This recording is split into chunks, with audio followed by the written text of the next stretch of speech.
오늘 항상 기도하라 라는 제목으로 여러분과 오늘 말씀을 나누겠습니다. 계속해서 기도에 대한 비유 두 번째 말씀을 여러분과 나눕니다. 지난주에 어떤 말씀이었죠? 떡덩이를 빌리러 온 친구에 관한 비유로 간청하는 기도에 관해서 여러분과 말씀을 나누었죠. 자, 오늘은 누가복음 18장 1절부터 8절까지 불의한 재판관과 과부에 관한 비유에 관해서 여러분과 말씀을 나눕니다. 이 두 비유는 쌍둥이 비유라고도 한답니다. 그래서 성격이 굉장히 비슷하죠. 둘 다 친구한테 떡을 계속 빌렸던 그 친구의 모습, 그리고 오늘은 불의한 재판관을 늘 찾아갔던 과부의 탄원, 이것이 바로 기도의 비유다 이렇게 말씀하면서 우리가 항상 기도해야 한다라는 말씀을 우리에게 주시는 거죠. 그래서 이 두 비유는 기도에 관한 교훈에 관한 말씀이라 할 수 있습니다. 그러나 오늘 누가복음 18장 1절의 이 비유는 기도에 관한 비유이기도 하지만 상황이 조금 다른 비유라 할 수 있습니다. 이것은 예수님께서 하늘로 승천해 올라가시고 초대교회가 시작되어서 이 초대교회가 로마로부터 수백 년에 걸쳐서 핍박을 당하게 됩니다. 그러다 보니까 이 핍박 속에서 기도하고 믿음을 지켰던 이 초대 교인들이 이 믿음이 흔들릴 수가 있다는 거죠. 그렇죠?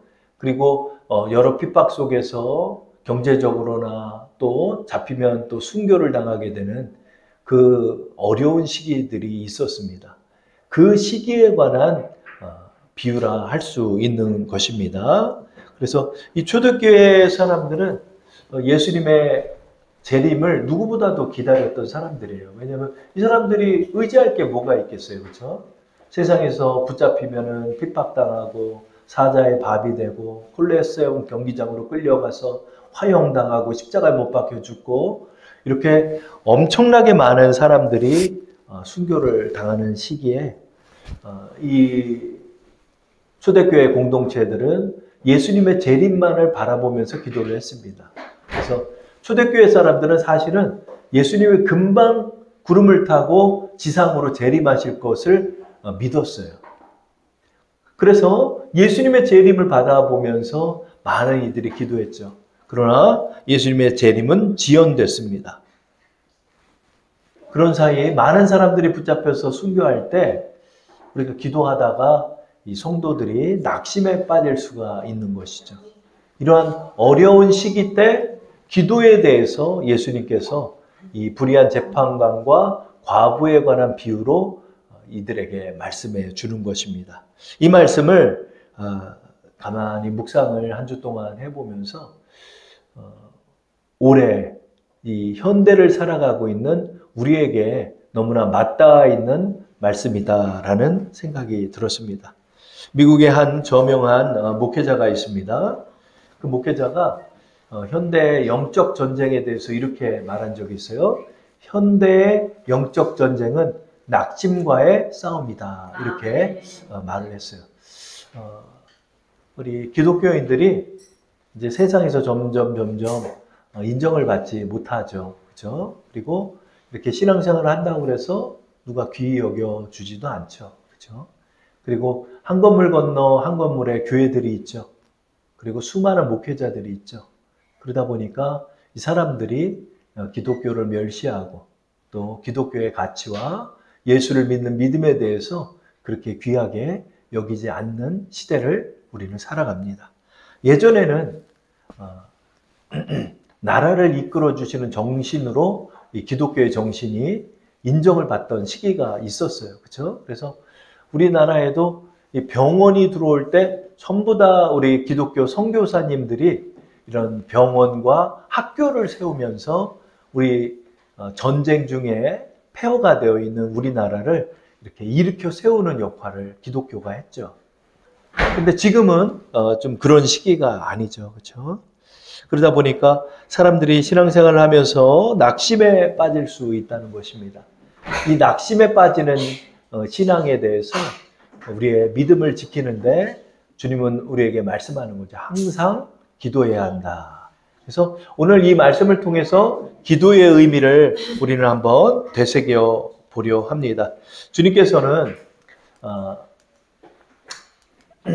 18장 1절에 우리에게 말씀하고 있죠. 우리 한번 18장 1절의 말씀 한번 읽어보도록 할게요.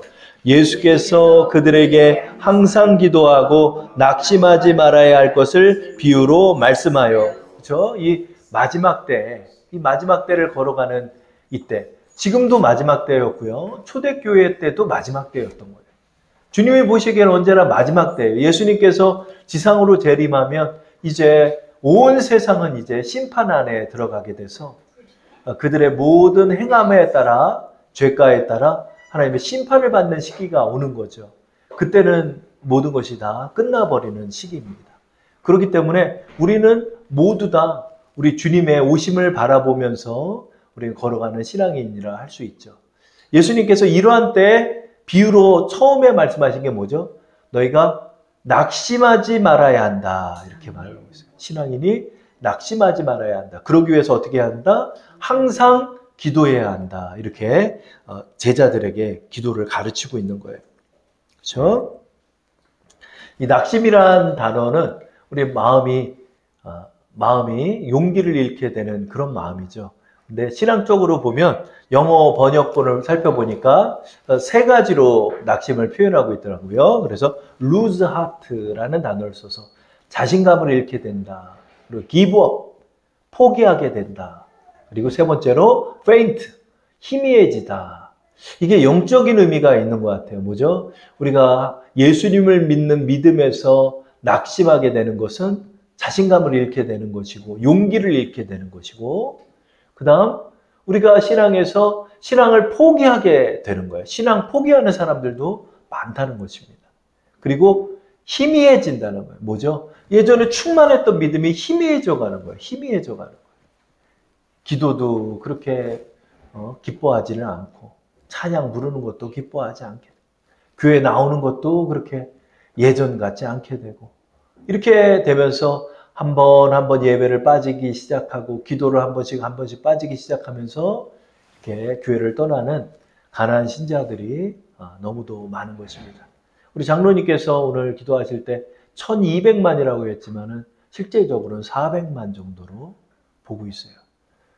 어마어마한 지금 인구들이 지금 빠져나가고, 명목상 종교 안에서 기독교라고 동그라미를 치지만 그 동그라미를 친 사람들이 교회에 안 나오는 사람들은 500만 명이 넘는다는 거죠.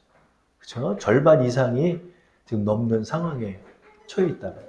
그래서 우리로 하여금 주님이 말해요. 너희가 낙심하지 않기 위하여 항상 기도해야 한다라고 주님께서 우리에게 말씀하고 있는 것입니다.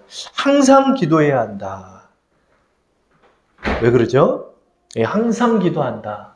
항상 기도하는 것을 통해서 우리의 신앙의 호흡과 우리의 신앙의 생명이 이어지기 때문이에요. 오늘 기도의 의미는 영적인 의미를 가지고 있습니다. 여러분, 기도는 간구하는 것이죠. 그래서 지난주에는 포기하지 않고 적극적인 자세를 가고 간절한 마음으로 주님께 간구해야 한다라는 말씀을 여러분과 나눴다면, 오늘의 말씀은 뭐죠? 우리의 신앙의 생명선이 있다는 거죠. 생명선이 바로 기도라는 거예요. 그 기도를 통해서 우리의 신앙의 생명이 끊어지지 않아야 한다는 거예요. 신앙의 생명이 끊어진 사람들이 많이 있어요, 여러분. 그렇기 때문에 우리는 항상 기도해야 한다라고 말하고 있죠. 우리 지금 외우고 있는 말씀 중에서 요한일서 5장 11절, 12절 말씀 한번 읽어보도록 할까요? 화면을 보시고, 또 증거는 이것이니 하나님이 우리에게 영생을 주신 것과 이 생명이 그의 아들 안에 있는 그것이니라. 아들이 있는 자에게는 생명이 있고 하나님의 아들이 없는 자에게는 생명이 없느니라. 여기서 여러분, 우리의 구원을 생명이라고 표현하고 있어요. 여러분, 생명은 뭐죠? 생명은요, 여러분, 살아있는 것을 말하는 거잖아요. 그렇죠? 살아있으려면 어떻게 해야 되죠? 항상 공급을 받아야 돼요. 골고루 영양소 있는 음식들을 먹어야 되고, 아프면은 약을 공급받아야 되고, 주사도 맞아야 되고 하는 거예요. 여러분, 우리의 영적 생명도 마찬가지입니다. 여러분, 하나님의 은혜를 받는다는 게 뭐죠? 여러분, 우리의 영적인 생명들이 풍성하게 공급을 받는 거예요. 주의 말씀으로 주의 영적 양식을 먹고 우리가 기도함으로 말미암아 하나님과 교통하게 되므로 우리의 생명이 풍성하여지는 거예요. 근데 이것이 끊어지는 자들은 어떻게 되죠? 성령이 소멸하고 생명이 희미해지고 나중에는 그 생명을 잃게 되는 것입니다. 그러므로 여러분, 우리의 이 구원은 생명이라고 표현하고 있어요. 이게 뭐죠? 영적 생명을 의미하는 거예요. 영생은 뭐죠? 영원한 삶을 의미하고 있는 거죠. 어떻게 해야 된다? 항상 기도해야 우리의 생명선이 이어진다는 거예요. 그래서 주님께서는 우리에게 말합니다. 항상 기도해야 한다. 유대인에게도 말합니다. 너희들 항상 기도해야 한다. 이렇게 말하고 있어요. 근데 사실은 유대인들은요, 기도를 할 만큼 하는 사람들이에요. 하루에 3번씩 아침, 점심, 저녁에 기도를 해요. 그리고 바리새인들은 일주일에 2번씩 금식을 해요. 여러분, 이렇게 보면은 기도할 만큼 한다고 하지 않겠어요, 여러분? 새벽 기도, 철야 기도, 점심 기도까지 하니까 기도를 많이 하잖아요. 그런데 이 사람들을 앞에다 놓고 예수님 뭐라고 한다? 항상 기도해라, 이러는 거예요. 그러면 유대인은 그러죠. 아니, 뭐 내 기도가 부족하다는 거야? 이런 생각을 할 수가 있잖아요. 그리고 사도 바울은 뭐라고 그래요? 쉬지 말고 기도해라, 이렇게 했어요. 아니, 어떻게 쉬지 않고 기도를 해? 그렇죠? 자, 여러분, 우리 오늘 기도에 대해서 이제 한번 또 배우고 나누는 시간인데요. 항상 어떻게 기도하지? 항상 어떻게 기도하지?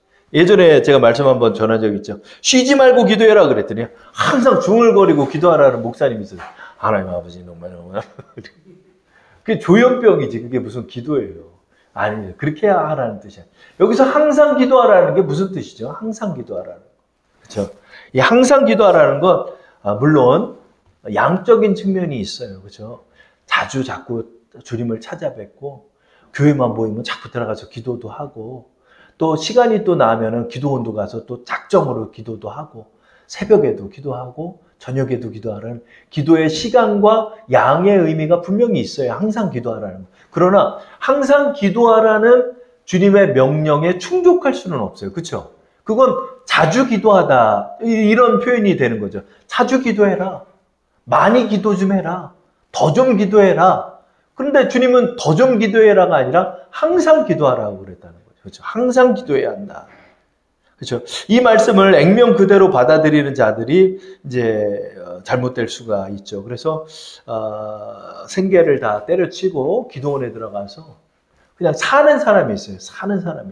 예전에 이제 오산이 기도원에 딱 갔는데 가서 이제 좀 기도를 했어요. 저도 주중에 찾아뵙고 기도하고 그리고 이제 거기서 자판기가 있어가지고 거기서 커피를 한 잔 딱 먹고 있는데 어느 머리가 희끗한 아저씨가 딱 오는 거예요. 그래서 제 옆에 오더니 안녕하세요. 그러면 안녕하세요. 저는 예장 합동에 무슨 교회를 다니고 있는 누구 집사입니다. 딱 예장 합동 뭐 이런 것까지 알네. 그랬어요. 그랬더니 죄송한데 지금 점심값 좀 주시겠습니까? 딱 그러는 거예요. 아유, 어떻게 하나님 앞에 기도를 했는데 또 안 할 수도 없고 그래서 지갑을 이렇게 딱 꺼내가지고 1,000원짜리를 찾는 거예요. 이렇게 찾으면서 그랬더니 그거 같이 보는 거야. 지갑을 저도 이렇게 보잖아요. 그래도 옆에서 이렇게 보더니 그 10,000원짜리 좀 주세요. 그런 거예요, 저한테. 아, 죄송합니다. 5,000원 받으시죠. 그리고 5,000원 봤더니 이 아저씨가 뭐 한 달 전에도 받고 그리고 이제 다음 달에 또 시간이 돼서 오산리까지 가서 기도를 하는데 그분이 또 거기 앉아 있는 거예요. 그러니까 아예 사는 거야. 봤더니 고기가 싸요. 그 1방이 하루 묵는 방이 싼 데는 5,000원이 있어요. 6인실만. 근데 6인실에 저도 한번 들어가 봤거든요. 냄새가 너무 나가지고 못 있겠더만. 그래서 저는 1인실로 갔는데 그 5,000원이었어요. 예전에. 지금 한 10년 전에 거기에 6인실에 5,000원 정도 되니까 여기 이렇게 상주하는 사람들이 있구나. 물론 그 분들이 여러 가지 사연이 있겠죠. 제가 말씀드리는 건 뭐냐면 하나님께서 너 모든 걸 다 때려치고 기도만 하라는 것이냐 이 말이에요. 이 말씀이. 너 모든 걸 다 때려치고 기도만 하라는. 그래서 말씀을 액면 그대로 잘못 이해하는 이들이 현대의학을 거부하고 기도원에 들어가서 마귀를 쫓아낸다고 그러는 뭐 기도로만 믿음으로만 치유를 받아야 된다고 했다가 사건 사고가 터져가지고 뉴스에 나오는 일이 참 많잖아요 지금. 그렇죠? 지금 아프리카의 나이지리아에 또 교주가 하나 탄생해서 얘네들을 그냥 천국 가려면 노동해야 된다고 그냥 착취를 해가지고 이러는 사람들이 한두 명이 아니거든요. 그렇죠? 그래서 여러분 말씀을 우리가 잘 봐야 하고 잘 이해해야 하는 것이 필요하다는 거예요. 그러면 주님께서 너 모든 걸 다 때려치고 항상 기도하기 위해서 기도 굴로 들어가라는 뜻인가요? 이게 그런 뜻이 아니라는 거죠. 자, 항상 기도하라는 의미는 물론 너가 다른 것을 찾기 이전에 하나님을 먼저 찾고 하나님께 자주 기도하고 이런 것들이 분명히 있겠지만 항상 기도하기 위해서 어떻게 하라는 거죠? 주님이 우리에게 말씀하신 바가 있다는 거죠.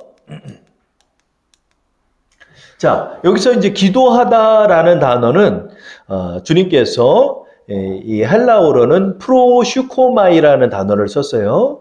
근데 이 단어는 기도하다라는 단어 앞에 프로스라는 단어가 붙었는데 이게 뭐냐면 주님을 향하다라는 뜻을 갖고 있는 거예요. 그래서 이것의 원어적인 의미는 주님을 향하여 기도하다라는 뜻이 되는 거예요. 그러면 저한테 이런 질문을 하죠. 아니 뭐 주님을 향해서 기도 안 하는 사람 있나요? 다 기도하는 게 다 주님을 향하는 거죠. 이렇게 이야기할 수 있겠지만 기도하다라는 단어는 원래 유코마이라는 단어만 써도 돼요. 그것도 기도하다라는 뜻이에요. 근데 여기서 항상 기도하다라는 단어는 프로스코마이라는 단어를 쓰는 건 뭐죠? 항상 주님을 향하다는 거예요. 여기서의 기도의 의미가 담겨 있는 것 같아요. 이게 뭐죠? 여러분 항상 기도하다는 의미는 하나님 아버지 나를 도와주시고 하나님 이렇게 멈추지 말라는 것이 아니라 우리의 시선이 항상 하나님을 향한다는 거예요. 우리의 시선이 하나님을 놓치지 않는다는 거예요. 우리의 의지함이 항상 하나님을 향한다는 거예요. 우리가 일상을 걸을 때, 버스를 타고 갈 때, 어려운 일을 당할 때, 또 힘든 일이 있을 때, 또 어려운 고통에 처했을 때도 언제나 우리의 마음은 주님을 향하는 거예요. 언제나 주님을 향하는 주여 도와주옵소서. 주여 이 문제는 또 어떻게 해결합니까? 주여 도우시옵소서. 우리의 마음이 주님을 향한 시선을 놓치지 않는다는 거예요.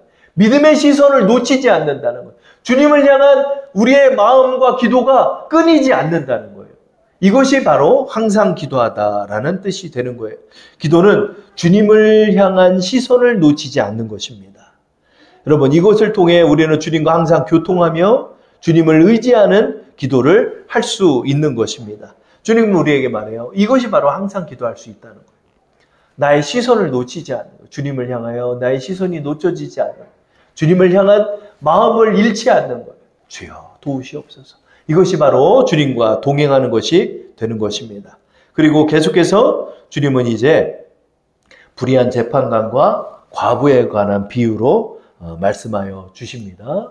우리 2절과 3절 한번 읽어볼까요? 시작. 이르시되 어떤 도시에 하나님을 두려워하지 않고 사람을 무시하는 한 재판장이 있는데 그 도시에 한 과부가 있어 자주 그에게 가서 내 원수에 대한 나의 원한을 풀어주소서 하되. 주님께서 지난주에는 친구에 관한 비유를 했어요. 친구한테 떡덩이를 빌리러 간 친구의 관계로서 이 비유를 말씀했는데 오늘은 특이하게 불의한 재판관이 나오고 과부가 나와요. 이 구도가 뭘까요? 이것이 왜 이런 의도로 이것을 말씀할까요? 이것도 유대의 흔한 풍경이었대요. 그래서 이 당시에 재판관들은 로마에서 파송한 재판관들이 많았어요. 그래서 이방 사람이 많은 거예요. 이방 사람이 재판을 담당하는데 이방 사람들은 아주 불의한 거예요. 이 사람들은 하나님을 모르기 때문에 하나님 무서운지를 몰라요. 그리고 이 사람들은 뇌물을 또 받아요. 뇌물을 받아요. 그래서 뇌물을 받으면은 그 사람한테 좋게 판결을 내려주고 또 권력과 빽이 있는 사람들한테는 또 연주를 닿아가지고 그 사람 도와주기도 하고. 그러니까 엉망이었던 거죠. 이 사법권이 엉망이었던 거예요. 이런 불의한 재판관에게 과부가 있다. 이 과부. 이 당시의 과부는 굉장히 약자이죠. 여성들이 지금처럼 이렇게 직업을 갖지 못하던 시기였기 때문에 과부들은 너무나 어려웠어요. 그죠? 근데 이 과부가 등장한다. 이게 무엇을 말할까요? 이것은 바로 로마 제국 안에 있는 기독교인들을 상징적으로 주님이 말씀하는 거예요. 기독교인들이 바로 이런 꼴이라는 거예요. 어디에도 도움을 받을 수 없고 무력하고 가장 소외되고 약자가 되어 있는 과부와 같은 기독교인들이, 초대교인들이 바로 이런 모습이라는 거죠. 근데 세상은 공의롭게 흘러가지 않고 있다는 거예요. 얼마나 불의하고 얼마나 억울한지 몰라요. 더군다나 과부가 지금 이 재판관을 찾아가는 이유가 뭐죠? 지금 뭐 사기를 당했든 억울한 일을 또 당했다는 거죠. 기독교인들이 이랬다는 거예요.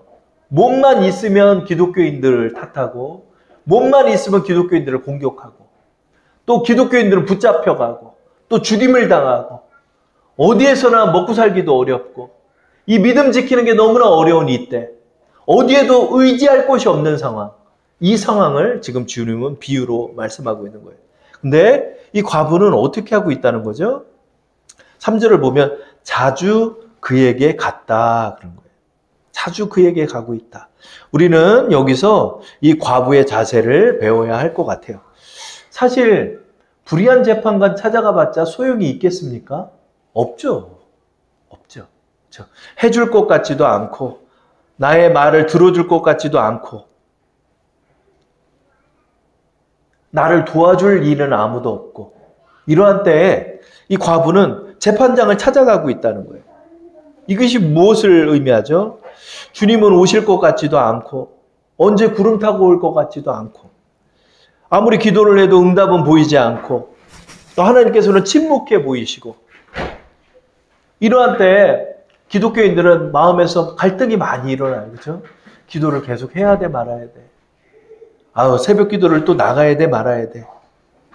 하나님은 나에게 아무 관심도 없는 것 같기도 하고 주님은 언제 올지도 모르겠고 이럴 때 믿음을 잃을 수 있다는 거죠. 그러나 이 과부는 어떻게 했죠? 3절에 그럼에도 불구하고 자주 그에게 갔다 이렇게 말씀하고 있는 거예요. 여러분 우리는 이 자세를 잃지 않아야 한다는 거예요.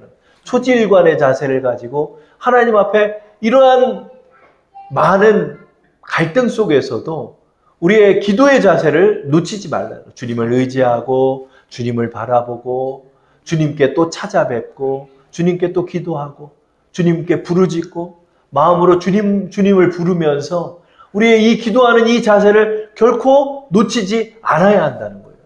여러분 우리도 마찬가지예요.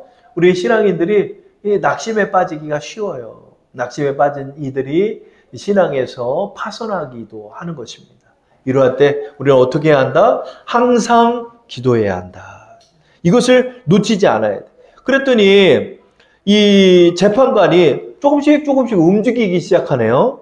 자, 4절, 5절을 우리 한번 읽어보도록 하겠습니다. 그가 얼마 동안 듣지 아니하다가 후에 속으로 생각하되 내가 하나님을 두려워하지 않고 사람을 무시하나 이 과부가 나를 번거롭게 하니 내가 그 원한을 풀어주리라. 그렇지 않으면 늘 와서 나를 괴롭게 하리라 하였느니라. 아멘. 여러분 늘 와서 이 5절에 늘 와서 이게 항상 기도하는 여러분 늘 주님을 의지하는 사단 마귀는 여러분 귀에 속삭입니다. 야, 너 기도한다고 그래서 뭐가 응답이 됐냐? 너 기도한다고 그래서 너 무슨 감기가 났냐? 너 기도한다고 그래서 뭐가 됐어? 오히려 지금 뭐 더 아프잖아. 우리를 미혹하고 우리를 유혹하고 세상을 화려해 보이게 하고 세상 속에서 나는 도태된 것처럼 느껴지기도 하고 소외된 것처럼 보기도 하고 사단 마귀는 또 기도하는 그 모습을 한심스럽게 여기게끔 여러분을 유혹하는 것입니다. 이 속에서도 이 과부는 어떻게 했죠? 늘 와서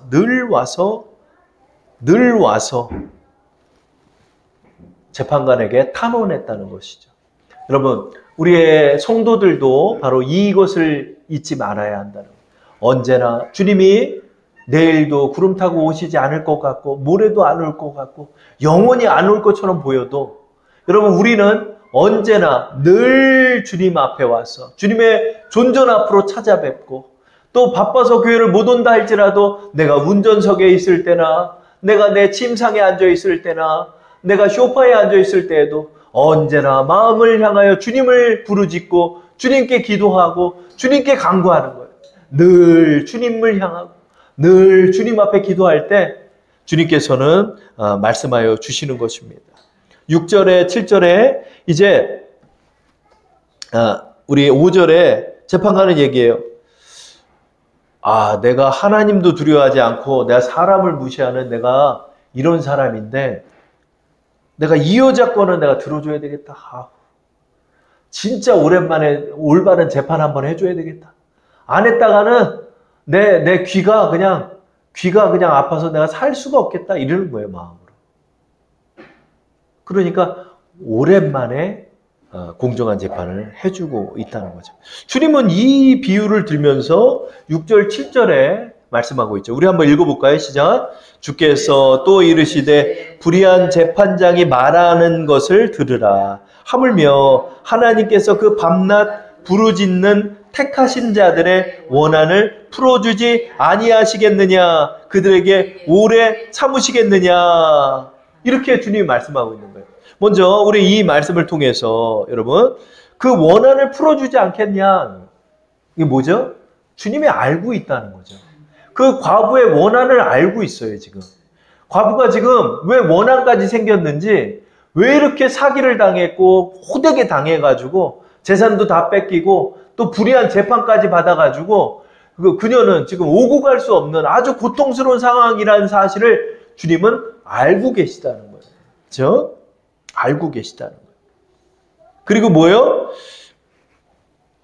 현재는 그들에게 참고 계시다라는 거예요. 그들에게 참고 계시다는 거예요.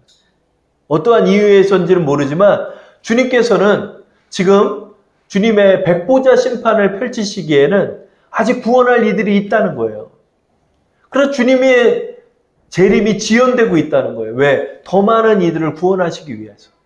또 많은 이들의 간구와 기도 속에서 주님은 참고 계시다는 거예요. 오래 참고 계시다는 거예요. 그러나 반드시 너의 탄원에, 너의 기도에 응답하는 날이 온다라고 우리에게 말씀하여 주시는 거죠. 그렇죠? 그래서 우리는 여기서 주님이 말씀하신 세 가지를 기억해야 돼요. 항상 기도하라는 의미는 첫 번째, 밤낮으로 기도한다라고 말하고 있죠. 밤낮 기도하는 자들, 밤낮 부르짖는 자들에게. 그렇죠?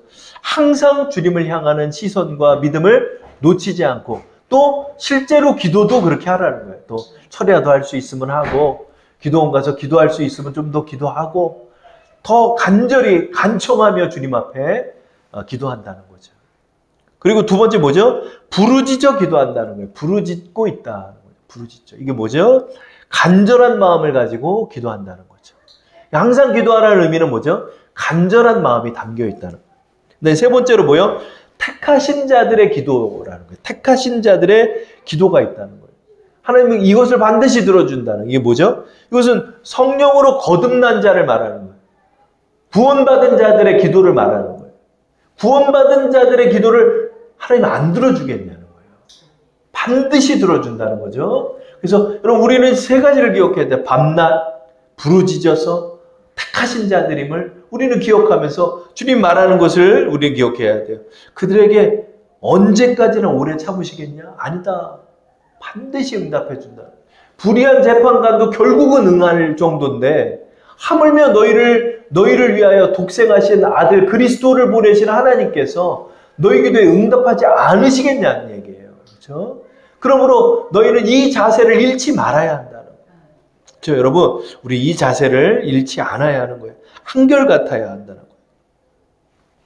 그러고 나서 주님께서 8절의 말씀으로 이 비유를 마무리하고 있죠. 우리 한번 읽어볼까요? 내가 너희에게 이르노니 속히 그 원한을 풀어 주시리라. 그러나 인자가 올 때 세상에서 믿음을 보겠느냐 하시니라. 그렇죠? 주님이 이제 약속을 해줘요. 8절에 주님께서 속히 그 원한을 풀어 주실 것이다. 속히 그 원한을 풀어 주겠다. 그러니까 반드시 응답된다는 사실을 우리는 믿어야 한다는 거죠. 그렇죠? 초대교인들은 이 믿음을 가지고 믿음을 지키다 그렇게 천국으로 가셨어요. 그러나 주님은 그때 오시지 않았고 지금도 오시지 않았고 2000여 년간 주님의 재림은 지연되고 있죠. 그렇죠? 그래서 여러분 주님의 시계를 우리는 이해해야 돼요. 주님의 시계는 우리의 믿음으로 받아들여야 하는 거예요. 주님의 시간은. 그죠? 그래서 주님의 시간은 하루를 천년같이, 천년을 하루같이 여기시는 주님의 시간이기 때문에 우리의 상식과 우리의 인지로 주님의 시간을 이해할 수는 없어요. 그러나 우리에게 말씀하신 바처럼 항상 기도하는 자세를 우리는 견지해 나가야 한다는 거죠. 그죠? 그래서 우리는 그 믿음을 지켜야 하는 것입니다. 그리고 하반절에 조금 난해한 문구가 있어요. 그러나 인자가 올 때 세상의 믿음을 보겠냐? 어떻게 잘못 보면 주님은 그 믿음 보겠냐? 이렇게 반문하는 것처럼 보일 수도 있고, 이게 도대체 무슨 뜻인가? 여러 가지 해석들이 있습니다. 이것을 좀 난해의 문구로 보고 있는데, 이 말씀을 직역한 것, 헬라어 그대로 직역한 내용은 이것입니다. 우리 한번 직역한 내용을 읽어볼까요? 시작. 내가 너희에게 말한다. 그가 신속하게 그들의 원수 갚음을 행하실 것이라는 것을, 그러나 인자가 와서 과연 땅 위에서 믿음을 찾아내겠느냐, 이런 뜻이 돼요. 그러니까 이게 무슨 말이냐면 많은 이들이 믿음을 놓친다는 거예요. 많은 이들이 주님이 막상 정말 구름 타고 오셨을 때 이 믿음 놓치는 사람들이 많다는 거예요. 믿음을 주님을 찾아보려고 해도 찾아볼 수가 없게 될 때가 올 수 있다는 거예요. 우리의 마음에 경계로 여겨야 돼요. 많은 이들이 아유 주님이 오겠어. 심지어는 목사도 주님의 재림에 대해서 헛소리를 하는 것도 저는 들었어요. 제 동기 목사들도 에휴 주님이 오겠어? 2000년 동안 안 왔는데? 그런 헛소리들을 하는 거예요. 왜 그러죠? 주님께서 오신다고 반드시 말씀하셨는데 그것을 믿지 못하고 있는 거예요. 그 사람은 벌써 믿음에서 지금 믿음이 희미해진 자들이 되는 거예요. 여러분, 우리가 주님의 오심을 바라보고 있을 때 주님께서 믿음을 찾으실 때 말하는 은서가 네 믿음 어디 있냐? 네, 내 마음속에 믿음을 지키고 있었습니다. 제가 이것을 지키고 있었습니다. 마치 여러분 슬기로운 5 처녀가 기름을 준비하고 그 불을 꺼뜨리지 않고 있었던 것처럼 여러분 우리에게 그 슬기로운 5 처녀를 찾는 주님이 계시다는 걸 기억해야 돼요. 주님이 찾는 거예요. 너 믿음을 지켰냐? 너 어떻게 신앙생활했냐? 제가요 이렇게 신앙생활했습니다. 주님께서 반드시 믿음을 찾는 날이 온다는 거예요. 우리 모두에게서 믿음을 찾으시는 거예요. 너 믿음 지켰냐? 아니요. 저 25년 동안 믿음을 잃어버렸습니다. 저 믿음을 잃어버리고 왔습니다. 성령을 소멸하고 왔습니다. 많은 이들이 믿음을 지키지 못하고 항상 기도하지 못한 채 낙심에 빠지고 신앙에서 탈선하고 믿음에서 파손하는 이들이 있다는 거죠. 여러분, 이 마지막을 살아가는 때 우리가 많은 이들의 생명도 구원해야 되겠지만 여러분의 생명도 구원해야 돼요. 그 여러분의 믿음을 지키고 나가라는 거예요. 그래서 주님께서 우리에게 말합니다. 믿음을 지키는 자, 항상 기도하는 자, 그들이 영적 전쟁에서 승리하는 자들이다 라고 말씀하는 거예요. 그래서 우리 여러분 항상 기도함으로 여러분의 믿음을 지키고 영적 전쟁에서 승리하시는 우리 여러분 되기를 축원합니다. 여러분 우리 이 시간 함께 기도 드리겠습니다.